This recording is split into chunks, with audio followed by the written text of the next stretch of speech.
ဒီကောင်လေးကိုကြည့်လိုက်ရင်တော့အရန်ချစ်စရာကောင်းပြီးအန်ရယ်မရှိဘူးလို့ထင်ရပါတယ်ဒါပေမဲ့အင်းဆက်လောကမှာတော့သူဟာအကြောက်ရဆုံးအမဲလိုက်သမားတစ်ယောက်ပါ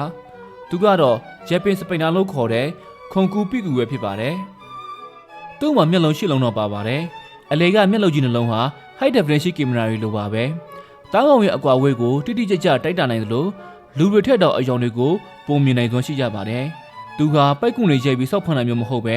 တားကောင်တွေကိုကိုယ်တိုင်လိုက်ရှာတဲ့စနိုက်ပါသမားတစ်ယောက်လိုပါပဲသူ့ရဲ့ထူးခြားချက်ကတော့ hydraulic system ပါပဲခြေထောက်မှာတန်မာနဲ့ကြွတ်သားနေမရှိပေမဲ့ကိုရင်းကသွေးဖိအားတွေကိုအသုံးချပြီးတော့သူ့ခန္ဓာကိုယ်ရဲ့အဆ50မကဝေတဲ့နေရာကိုတစ်စက္ကန့်အတွင်းခွန်ကူးနိုင်ပါတယ်မကုန်ခင်မှာတော့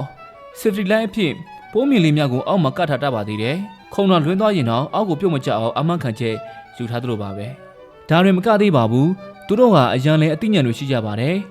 တားကောင်ကိုဖမ်းဖို့အတွက်လမ်းကြောင်းတွေကိုကြိုးတင်တွက်ချက်တတ်သလိုအထီးတွေကအမတွေကိုပိုးပွားလိုက်ခံမှလည်းထူးခြားတဲ့ကကွယ်လေးတွေနဲ့ဖြိုပြတတ်ကြပါသေးတယ်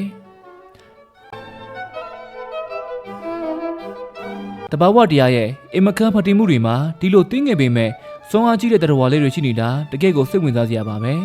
ကြည့်ရှုသူရုပ်စီတိုင်းကိုလည်းကျေးဇူးအထူးတင်ရှိပါရင်နော်